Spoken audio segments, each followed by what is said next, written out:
Okay, you're live. Good afternoon, everybody. My name is Matt Swinney, Global Creative Director with Rusk, and we're here in my salon in Uptown in Minneapolis, Minnesota. We've got our lovely model Tori here, and I'm going to go through and show you guys my long layer technique. It's a six-figure lived-in long layers that I've made a little bit of an advancement to now, considering the new trends of the season. So you can see we've got Tori's hair parted here. I parted this from the occipital bone to nape, something I like to call, and we like to call zone one at Rusk, okay? So we're gonna come in. Notice Tori's hair has been blown dry by my awesome colleague, Juliana. So we've got a nice and clean blow dry. We've set that palette in order to start our dry cut. I'm gonna set my comb inside here, and I'm gonna go zero elevation, zero over direction, zero tension. So I'm using the wide tooth portion of my comb because I wanna create a nice, strong perimeter. Tori's somebody who doesn't get her hair cut too frequently, so we need to make sure that those ends stay nice and intact. If we start elevating those ends from the beginning and creating graduation, then it's going to be a shorter grow out period for Tori. And I'm somebody who believes that long hair should last a long time. So we've got our section here. We're going to take our next section. We're going to take roughly about a 2-inch section. We're going to drop that hair. You can see what a great blow dry we have here, and it's something that's really important. And the way that we kind of prepped her hair for this is we used a little bit of our Rusk plumping mousse. That's what it looks like. It's a great pre-blow dry product mixed in with a little bit of our 3-in-1 native fig. You know, it's winter in Minnesota right now, and so we basically live in a frozen desert. And so we have to add the right nutrients and the right products into the hair in order to make sure that canvas stays smooth, it doesn't get too flyaway on me, and I'm able to get that comb through the hair nice and smoothly as we're cutting this perimeter. So I do a lot of my long haircuts dry. I know dry haircutting has been a good thing for a while now. So by doing it dry, you're able to kind of like sculpt and mold. And, you know, one of my good friends, Chris Jones, said once, he's like, when you're cutting dry hair, you're kind of more or less drawing your lines with a pencil as opposed to a pen, right? And so by sculpting that line in with a pencil, we're able to see exactly what's going on. And it's also a great tool to use with somebody with long hair because then you see exactly how much you're taking off, right? So that was something that Tori and I talked about in the consultation portion of our meeting this morning was, how much hair does Tori really want to lose? And if Tori doesn't want to lose that much hair, sometimes when the hair is wet, it can be deceiving on how much we're taking off. And so we're just going through and just doing like a light chipping, just creating a small amount of texture on those ends, but by doing so with zero tension, zero elevation, and zero over direction, we're still keeping the density of the perimeter. And I think that's something that's really important. You can still create texture with density. Texturizing is a real interesting concept. I think a lot of people just kind of go at texturizing, right? Like they pop in with their texturizing shears, or they just kind of pick up pieces here, pick up pieces there, and they start to try and create texture with inside this haircut with not always keeping in mind, the angle of the shear, for example, or the elevation of the section, right? Because if you elevate the section differently in multiple sections, what you're going to get is you're going to get different textures. So if you're looking for a strong texture or a soft texture, whatever it is you're looking for, you have to make sure that when you go through that you're setting yourself up for success with the section and how you're holding the section and how you're cutting the section and the angle of the shear going into the hair. So you can see we have just a slight diagonal of our shear going through, working that perimeter, creating that really nice texture for that bottom perimeter. That way we don't have to go in and kind of like hit it with a thinning shear or something like that, because a thinning shear is just going to deplete the integrity of that perimeter line. And that perimeter line is also important when you're talking about long hair and keeping the integrity of that long hair, which is also something that is extremely, extremely important when, especially dealing with long hair that's going to live on the head for multiple years. We want to make sure that we're maintaining the integrity of that hair as we cut it. So this next section, I'm just using, again, the wide tooth portion of my comb coming through, and we're just working on kind of sculpting those ends away as if we're drawing with a pencil, not definitively, turning it horizontal and coming in here like this, right? If we turn it horizontal and just take hair off, boom, that's like drawing with that pen, like we spoke about earlier. We want to sculpt that perimeter in just as though we're using a pencil. So now we've got our beautiful perimeter set up, and you can see when you're working on dry hair, you're able to kind of move through that. Now, Tori has kind of medium density hair. Her hair is not crazy thick, allows us to take bigger sections. If you have somebody with really thick hair, what you're going to want to do is separate those larger sections I took into 2, maybe even 3 sections. All right, so I'm going to have you turn around. And you'll notice too on Tori how I had her cape turned backwards. I like to do that when I cut that bottom perimeter, because what that does is that allows me a very nice, clean surface to cut on, right? We don't have that area of the cape that kind of crosses over in the back. And I know so many of us have gone through and in the end cut up so many capes because we've got that little kind of lip to deal with, right? All right, so now let's get this on straight. Perfect. So now what I'm going to do, I'm going to turn your head this way, Tori. I'm going to take just a small sliver of that back section, and I'm going to comb it to the front. And you can see I've got Tori's head turned sideways. So you'll notice how much length we took off the back versus how much length is available to take off in the front. So what that tells me is that whoever cut Tori's hair last time, what they did is they took this angle really diagonal like this, right? That face frame got taken away really diagonal, so they wiped out the corner. One of the things I find important with a lot of long haircuts is we want to make sure that we salvage that hair that sits over the ear. So as we come through here, you'll notice we actually have probably a third of the hair in the front that we can cut away as compared to what we cut away in the back. And really what you'll notice if you start using this technique when you're cutting your long hair is this hair that comes off the corner of the ear is actually going to be the same as what comes off in the back. And so that's really going to start to change for you as you notice you don't cut away that corner when you're cutting that long hair. So you can see we've got ourselves a really nice perimeter shaping up. I'm going to have you switch the other way, Tori. So we do have some questions wondering what shears you're using. So I am currently using arc shears. I have the Paragon 2s in my hands right now. A great shear for dry hair cutting, something that I love to use. All Japanese made, 100% Japanese made. So not just Japanese steel, but Japanese made. A lot of people talk about Japanese steel, but they don't necessarily talk about Japanese made. So these are 100% made in Japan. They cut through the hair like butter, especially when the hair is prepped properly by going through and using, the products that you like to use. So for me, it happened to be that native fig really just allows this hair to be nice and soft, which then enhances the ability for my shear to work itself through. So again, we took this back corner section, combed it straight down, went through, did our slight diagonal point cut, 0 tension, 0 elevation, 0 over direction. And I think that's something that's really important. Okay, look forward. So then when I comb Tori's hair down, we've got that perfect length sitting right in front, exactly where we talked about in our consultation. Okay, so now I'm going to have Tori gets to sit down and I have to stand up and work. All right, that's something too, guys, I think that's extremely important to talk about, is that consultation. A lot of education happens and people talk about, do this and you're going to make more money. Do that and you're going to make more money.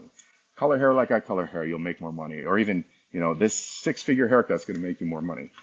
But the reality is that's just a small piece of the entire roadmap to helping you be successful and giving you not only the financial freedom you want behind the chair, but also the freedom in schedule, the freedom in life. And I think that that's something that, for us at Rusk is extremely important. We don't just want to help you guys grow your business behind the chair. We want to help teach you what to do with that business and what the entire process of achieving that success looks like behind the chair. And in life, actually, I should say. All right, I'm going to turn you this way a little bit. So now we're going to set up Tori's face frame. Set your head down for me, Tori. So I've got a small little triangle right here. We're looking at roughly about 1 inch wide and about 3/4 inch deep because of the density of her hair. If she had very thick hair, I would shrink that to 1/2 inch. If she had very fine hair, I would probably go to 1 inch deep on that original triangle. Now put your head up. All right, so now we need to pick where we want that face frame to fall. I'm kind of thinking like that. Is that cool? Yeah. So I'm kind of thinking in this area will be nice. So I'm going to take this first section and I'm going to elevate that first section. Okay. So by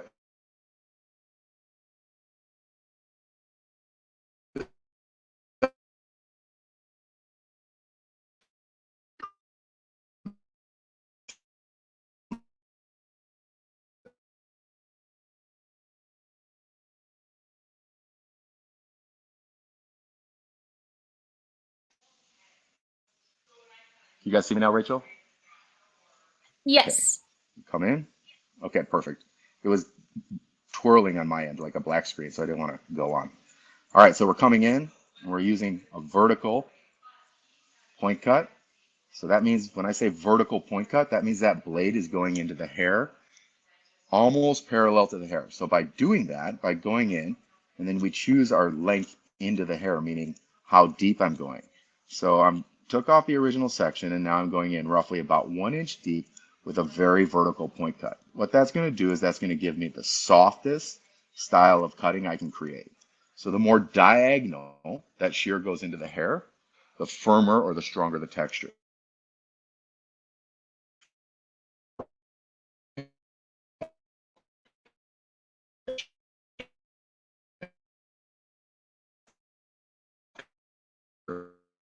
Texture becomes, creating a little bit larger triangle. I'm going to comb away the hair that I'm not cutting, move it to the back. Then I'm going to take this hair,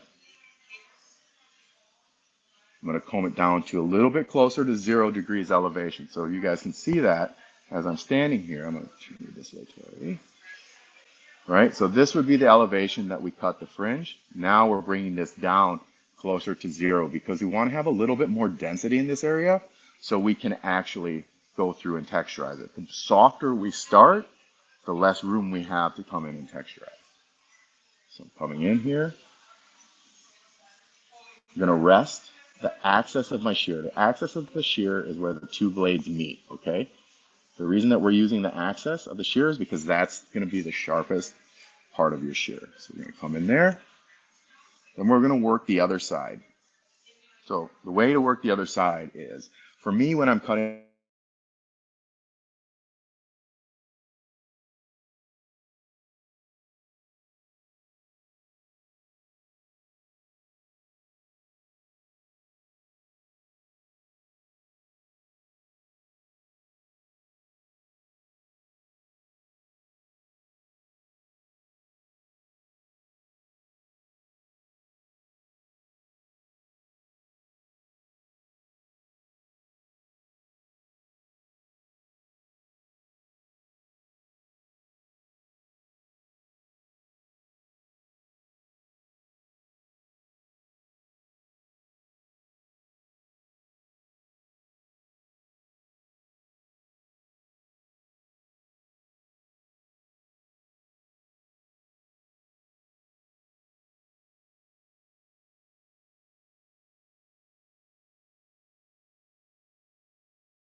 Hi.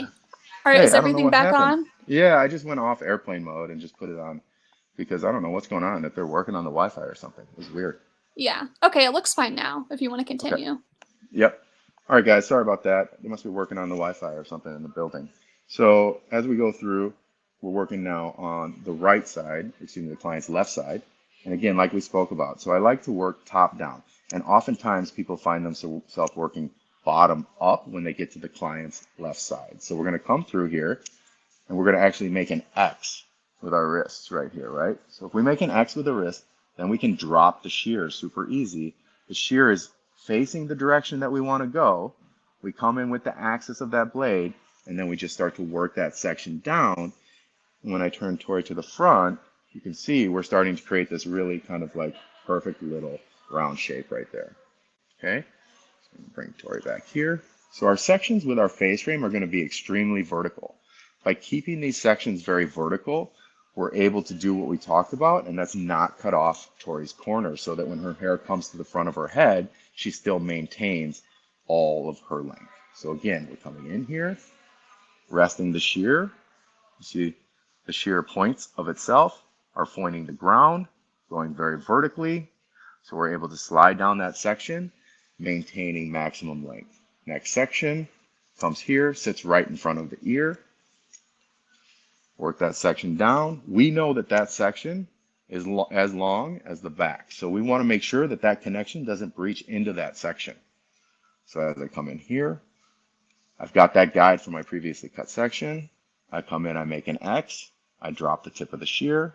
I rest the hair onto the axis of my blade, and I work myself all the way down to what I like to call point B, which is our original, turn that way real quick, Tori, which is our original section that we cut in that perimeter. So as we come down, we've got a really nice face frame sitting here, as you can see, and now it's going to be super easy for us to match this side, because the reality is that right side is harder to cut than the left side. So I'm going to show you guys this angle so you guys can kind of see what's happening here. So now we just come in over the top, go from the previously cut guideline, rest the hair inside the axis of the shear, and we just start to work that section down.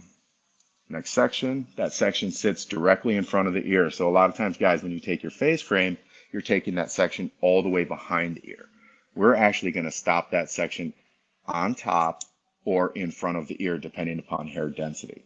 Very dense hair, it will start on top, or excuse me, stop on top. Medium density to light density, if there's enough hair in the front of the face, we're going to stop that sectioning for the face frame right in front of the ear, just like we did on Tori. So you can see exactly where that face frame section stops. All right, so we'll come through and we'll texturize that later, but because remember we left that density, so we're going to be able to give ourselves the texture that we want to see. So I'm going to turn Tori this way. So now we're going to take just a 1-inch section that sits in that entire kind of face framing category that we just cut. We'll comb this out from the front of her head, and you can see we're going to be left with a little bit of extra length there. So I'm going to come in and I'm going to work that section away the same way we cut the face frame.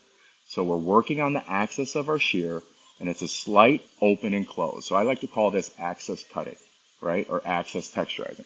We're working on that axis, and it's a slight open and close. We are not going through and doing a slide cut, because when we slide cut on top of dry hair, what we're doing is essentially using a razor, right? And we all know that we don't want to use razors on dry hair because our goal is to keep maximum integrity inside this long layered haircut that needs to live for roughly, the next probably 4 months or 5 months until Tori gets her haircut again.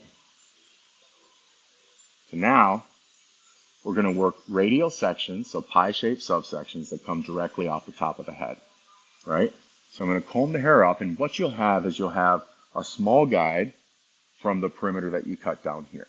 And then you'll be left with a point, right, as we turn our fingers directly down to the head, right? So our fingertips point to the top of the head. So I comb the hair up, like so, and I'm left with this little point right here. So I'm going to set my shear inside here. And again, I'm using that axis cutting, and my blade is sticking straight up in the air. Okay, so I'm really just working on taking off that point. So again, we're going through and working these radial sections, 1-inch pie-shaped subsections. So what that would look like if I took a picture from the top of Tori's head is essentially what you would see would look like a pizza pie, right? So it would look like a pizza was cut on the top of Tori's head. And so again, what we're going through here, guys, and what I'm showing you today is I'm showing you that 6-figure lived-in long layer few adjustments to adjust to a little bit more of this more layered time than maybe a year ago or 2 years ago. But the whole point of that six-figure lived-in long layer is that it's a lived-in layer that's going to give your long-haired client longevity out of her haircuts, which is extremely important, and keep that integrity full intact so that her hair is nice and healthy and she's able to style her hair in whichever manner she wants or not style her hair. So we do And have a what? question. Yeah. Sorry. No, please Wondering interrupt anytime. what you use to help with static while dry cutting. Great question. So I don't like to put a lot. So the question is, in case you guys missed, what do I use for static when I'm dry cutting? So for me, I think it's all about that pre-blow dry, right? It is very staticky here in Minnesota, especially right now, because we're basically living in a frozen desert. You know, it can be -2 degrees one day, 30 degrees the another day, snow. It's just a mess. So I love to use the 3-in-1 for the native fig. It's like this from Rusk. Put that, oops, there you go. Looks like that. I put it in the pre-blow dry. What that does is that gives the hair enough hydration. So as I go through and I'm ruffling with the hair, moving the hair around, doing all my dry cutting, it manages that frizz from the blow dry portion. We also don't do a major blow dry. A lot of people tend to over blow dry the hair, in my opinion. So we just take like a nice YS Park round brush, half bore, half nylon, and we just work that hair, getting it smooth with that native fig 3-in-1. Next section. So again, we're working these pie-shaped subsections, holding it straight up from the head. And then we're going to go in here and we're using that access texturizing again, right? Or that access cutting, where we just have a slight open and close of that shear as we work through the top of the head. All right, so now we took off that point that sits on the top, right? So we've lightened up Tori's top here. Now we need to go through and start to work on like the meat part of it, right? Because a lot of the times, the majority of that hair sits between the parietal ridge and the occipital bone on most people, okay? So I'm going to turn Tori this way so you guys can see what's going on. Actually, sorry, other way.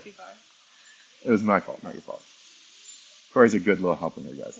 She's moving her feet. She's so tall that I have her in this little chair and she can barely stand up, or barely sit down, I mean. Okay, so we've got this next section. So now the question becomes, because Tori didn't have tons of layers prior to this, and I'm going to put probably more in than she had prior to this, I've already got my guideline from the cutting of the perimeter, okay? So when we go through here, we don't need to reset a guideline. Now, if Tori was somebody who had lots of layers, what I would do is I would come through,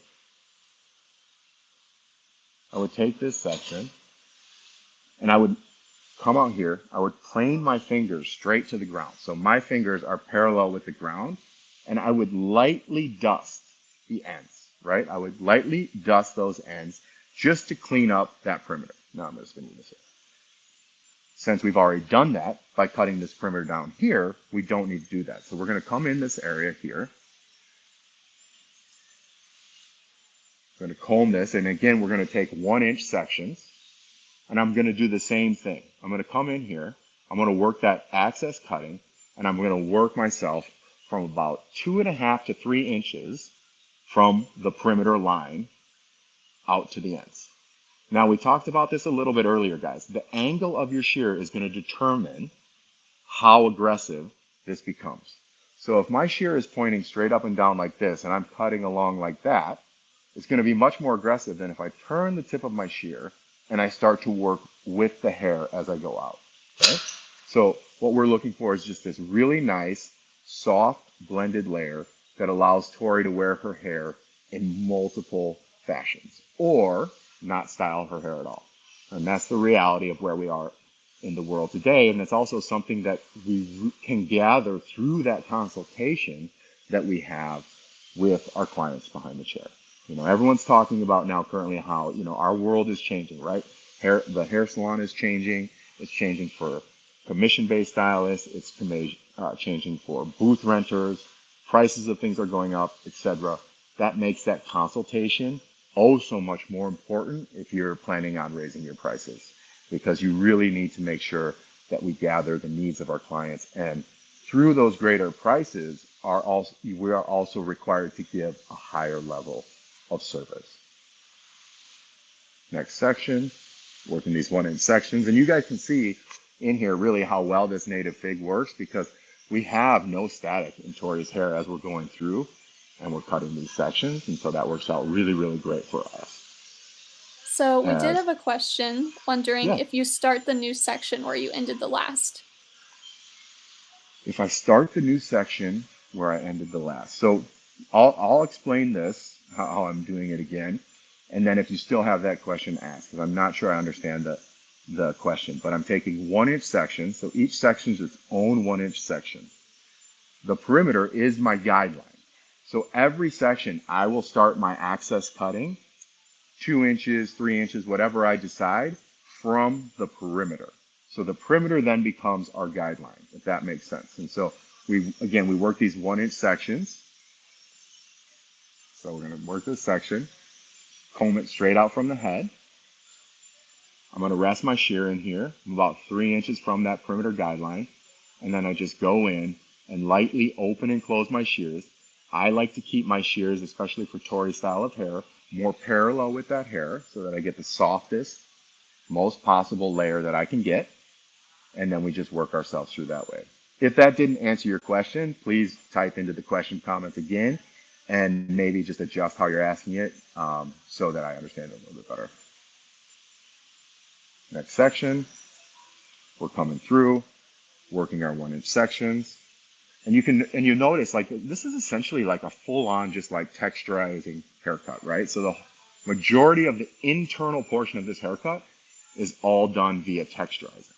But as I'm going through and I'm texturizing, I'm definitely following a plan. So I'm not just randomly picking up hair and texturizing. Like I have a process in which I go through and work my haircuts that allow these haircuts to be successful. And the reality is, guys, in life, if you have a process, you will be successful.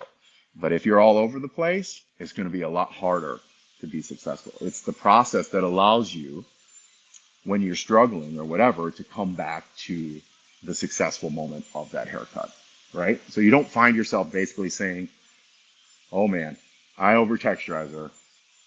Well, now she looks like a coconut with strings attached to it or something like that, right? Like our goal here is to work this texture nice and evenly so that the silhouette and the shape of Tori's haircut is perfect without any hair product in it. Because the reality is these are all like finishing products, right? Or support products. They're not haircut products. So no product is going to make your haircut better. All they're going to do is enhance the greatness of your haircut. Next section. So we did have a question wondering if you should blow dry the hair with volume before cutting it, if the client wears it voluminous, or keep it flat and straight for the cut. Awesome question. Awesome question. So the question was, guys, should you blow dry it straight, even if the client likes to wear her hair with some volume? Okay. So for me, what I like to do is I'm going to blow dry this like so. I'm going to blow dry this straight. But then, after I'm all done, I'll take a little bit more of my plumping mousse. I'm going to put it on a towel, a line on the towel. I'm going to take my comb. I'm going to dab my comb in it like this. I'm not going to scoop it up with the comb. I'm going to put the comb in. So what you'll get is you'll get little bits of it inside the spine or the teeth of the comb here, okay? And then I'm going to come in and I'm going to brush this area like so. Boom. Maybe a couple taps, couple brushes. You'll see it get a little damp there.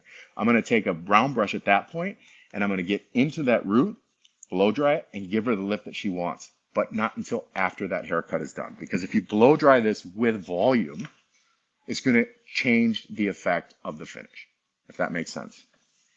So that's how I would handle that.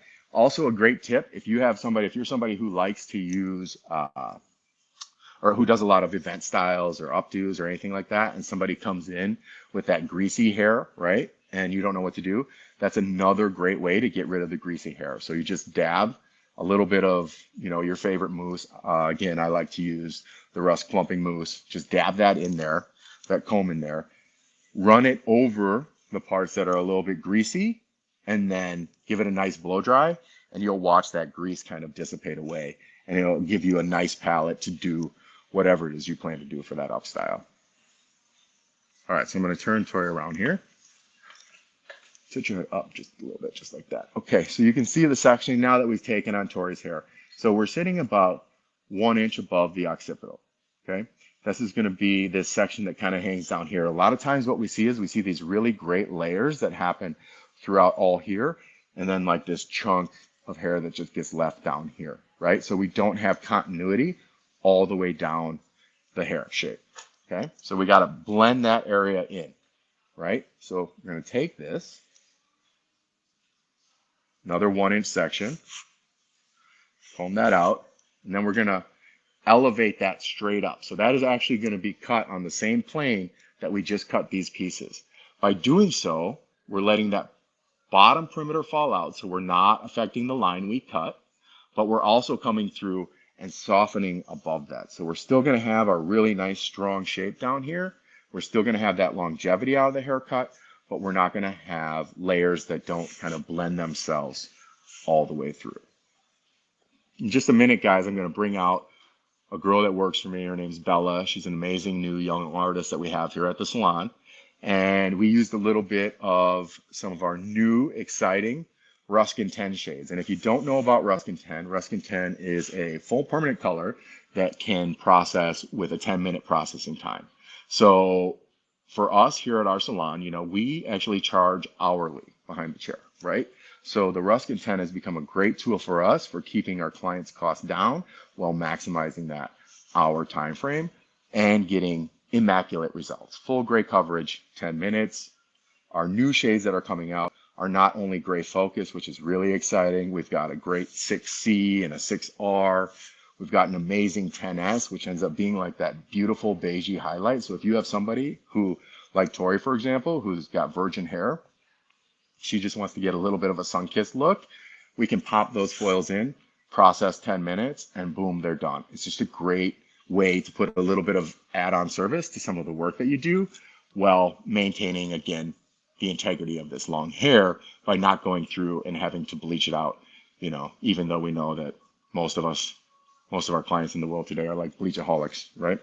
But if somebody's not, like Tori, who likes to keep her hair as healthy as possible, it'd be a great way to just add a little bit of like a face frame or a money piece or something kind of bright and shiny without giving that same kind of damage to the hair. So again, we're going through and we're working on the axis of our blade here to remove that weight down in the bottom. So now when I take out our clips, I'm going to turn this way, Tori. Bring Tori's hair back, give it a little ruffle. You can see now we went from no layers to having just this really, really spectacularly soft kind of lived-in layer look. It's going to move for Tori, but if Tori is somebody who likes to flat, Tori's hair is very straight. So when she just blow dries it, it has to look good. And a lot of times when you get really, really straight hair and people blow dry their layers, you can see like all these different steps. Our goal is to create maximum softness without bringing in a texturizing shear, without bringing in a thinning shear, and kind of affecting the integrity of that long hair. So now we got to go through and we got to texturize this front bit, right? We've texturized everything else, but now we need to come through and texturize the front. So I like to do this actually with a point cut. So I'm going to come in,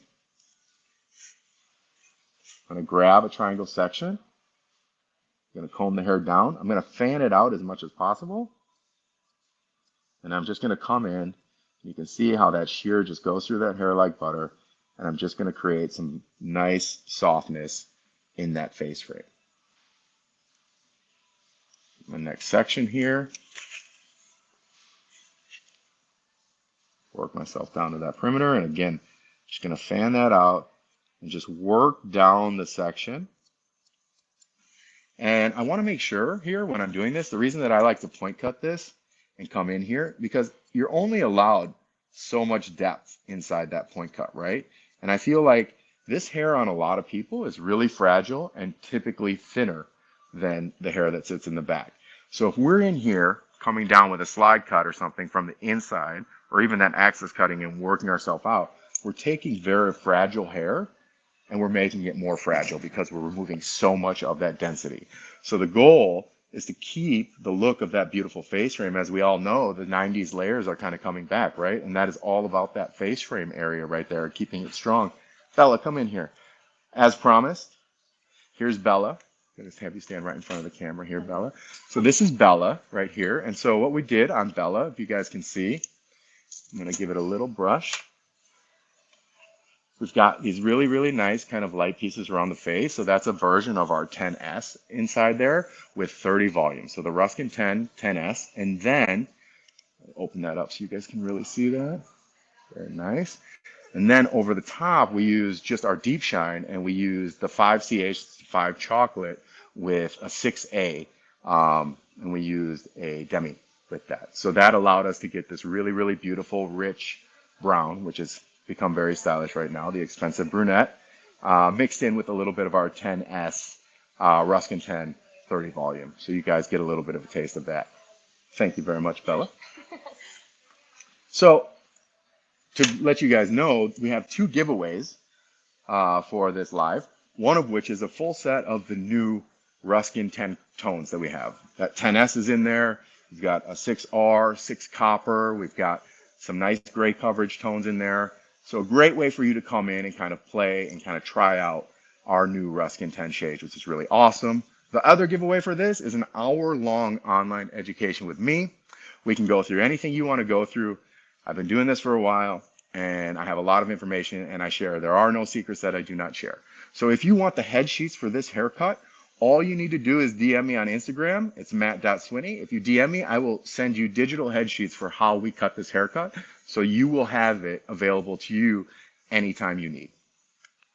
All right, so now we're going to work on this other side. And again, like I said, when we go through with that point cut, the reason that we're point cutting from the ends in is because we want to make sure that we don't go too deep, because this hair is very fragile on most people. They often have less hair in this area. So we want to be able to maintain that integrity of her hair, right? Maintain that integrity of the long hair. Because not to mention, style-wise or just daily life-wise, this area takes the biggest beating as well, because this is what's pulled back inside ponytails.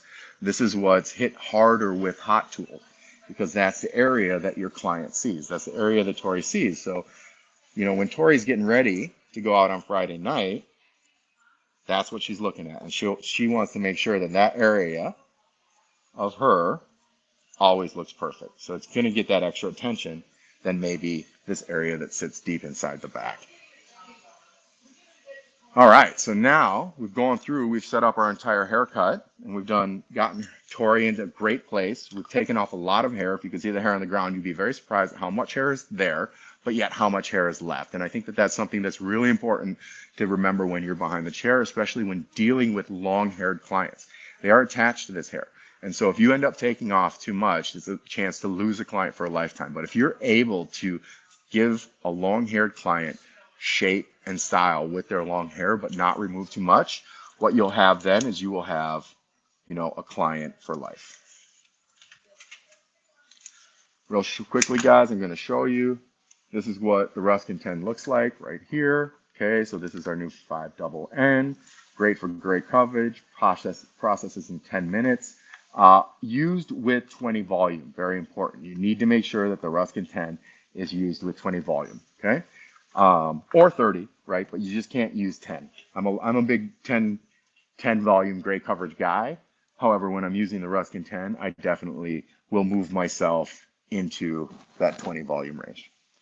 So what we're going to do is we just want to add like some movement to Tori's hair. So I don't want to go through and do, you know, the whole like beach wave situation or anything like that. All I'm going to do is I'm just going to give it a little wrap, ever so slightly.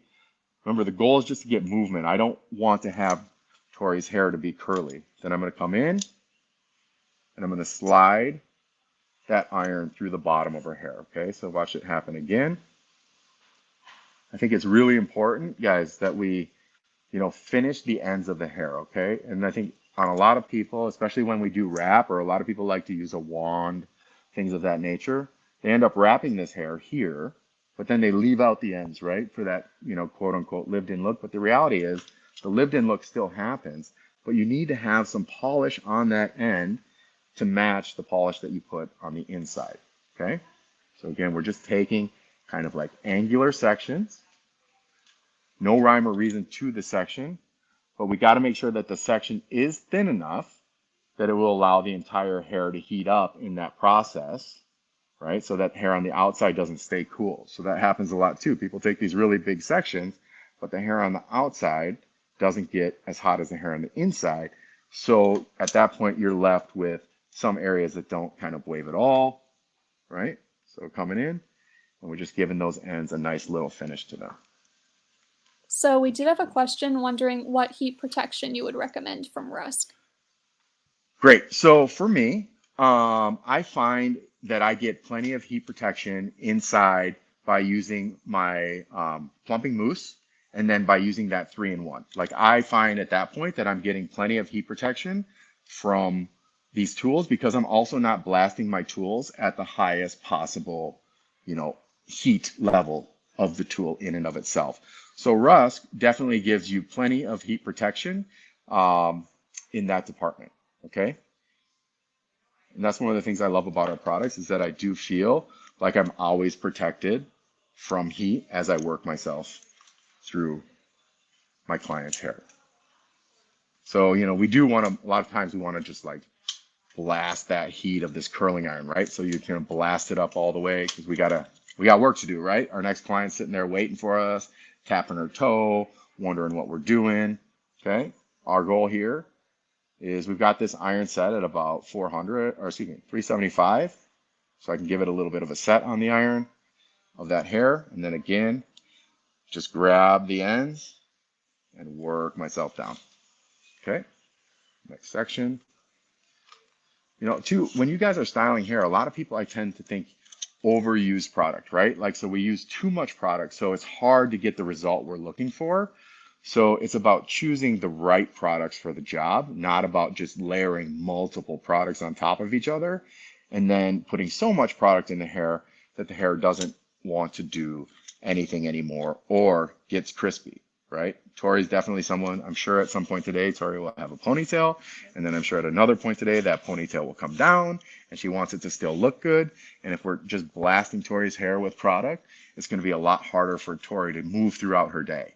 I often talk about like there's basically like you've got 3 looks of the day, right? You've got the morning look, which is either the gym or dealing with kids or whatever the case may be going on in the morning. Then you got your work look, and then you got your post-work look, right? So that's 3 different ways, your client's hair could be styled in the day. Not to mention probably the 5 looks that happen in work, right? So our goal is to allow that hair to be continuously looking good all day. I want clients to hear their theme song all day. Something that we talk about at the salon. Every time a client leaves your salon, they should hear their theme song in their head. Whatever that is. Who knows? We don't know what it is. Mine's Eye of the Tiger. But the reality is that it's our goal to help our clients, hear that theme song as they're leaving. There's nothing worse than getting a new client come in and after I'm done with their hair, hearing them say, I have never liked my hair when I left the salon. I can't believe I don't have to go home, and restyle it myself, right? So clients should not be having to go home and restyle their hair after leaving the salon.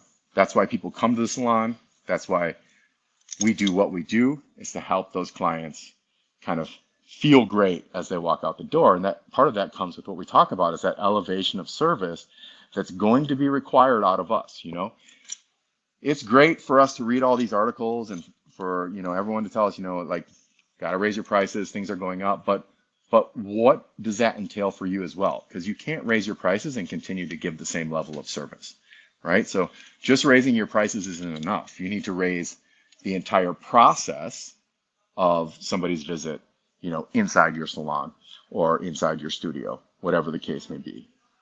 And so part of what we do, part of this Rusk revolution that we're on, rebuilding this brand to its greatness, is about helping you understand a process, but also helping you understand your process, right? So it's not just about what I say or what I do behind the chair at my salon. Everybody's process to success is different. It's just our job to help you kind of evaluate and kind of figure out that process, right? Figure out that process that works best for you, because there's a lot of ways to get to a place. to get to a destination. But at the end of the time, really, there's some key components in all of those things, that allow you to get to that destination. Like you got to walk, right? Or you got to move. And so there's a lot of things that go into that. I think it's really interesting, especially for you young stylists out there that happen to be watching this, and maybe you just started, or maybe you're like a year or two into the industry, and you might not be where you want to be, like making the money that you think you should be making. And I often say, live my own life to the effect that many times, people can overestimate what they can do in a year, but underestimate what they can do in a lifetime. And I think that that's something that's really important to remember. Like, don't get discouraged, right? If you don't overestimate what you can do in a year, remember the fastest way to get to where you're going is slow. Okay? So a lot of people give up too soon, and a lot of people put too high of expectations on themselves because of different things they see on social media and things of that nature. And the reality is that, it's taken people a long time to get where they're going and a lot of work. And so if you're one of those young stylists out there just kind of trying to get at it and just starting, just remember that. A lot of people overestimate what they can do in a year, but underestimate what they can do in a lifetime. So again, we're just going through and we're just wrapping up, and then we're just sliding those ends through. Remember, guys, we've got 2 giveaways here going on today. We've got our Ruskin 10 giveaway, which is you'll receive all of our new shades from our Ruskin 10, which are extremely exciting. It's a full permanent color, processing time, 10 minutes, unbelievable results, gray coverage, reds. Now we've got that 10S, which is that nice, light, sandy blonde, just a beautiful tonality to it. Or you have a chance to win an hour-long online education, just me and you, mano y mano, doing some fun stuff. All right, so now I'm going to come in. Tori, I'm going to have you turn around. Can you just flip her forward for me, Tori, please? So again, remember, we're keeping these nice and light. I'm just going to give Tori a spray with our little bit of weightless hairspray. So I like to flip my client's hair over like that. Just give it a little spray, not much. You'll notice too, I don't know if you can notice, I'm far away. See the distance that I'm holding the hairspray away from the hair? It's at quite a distance. I think a lot of times we end up putting that hairspray super close, and we end up kind of creating these little bit of wet spots inside the hair. And what that does is that doesn't allow the actuator is the nozzle on the hairspray, it doesn't allow that actuator to do its job. So that hairspray is coming out in a mist for a reason. All right, come up slow, Tori, for me. Okay. So we're going to take Tori. Give her a little look in here. Oh, it looks great, Tori. It feels great. Yeah, you look like $1 million. All right, so now let's move this closer so you guys can see Tori. So this is Tori, guys. You can see we've got their beautiful lived-in long layers here. She's got nice movement, allows her hair to get a lot more body than it could. And you can see we just have this just real soft little wave in it, but the ends themselves are still polished, okay? One of the tools that I like to use for that is I like to use, just to give me that polish without kind of over controlling the hair, is I like to use the Deep Shine Luster. It's a great product. I'm going to take roughly a pea size, emulsify it in my hands, and just kind of rub it through maybe that bottom third of the hair. Gives me just a little bit of separation, a little bit of that shine that we like to see without making the hair greasy and without over controlling that hair. So thank you very much, Tori. Thank you. Yeah. All right, guys. So that's what we got today. That's that 6-figure lived-in long layer with a few additions. I can't tell you how grateful I am for you guys tuning in. Again, if you want the head sheets, hit me up at matt.swinney on Instagram. If you're looking for some really great products and really great education, check us out at rust.com. We are in the process of creating a revolution, and we would love you to be a part of it. So reach out if you want to find out more. So anyway, thanks again, BTC, for having me. Thank you, everybody, for tuning in. Until next time.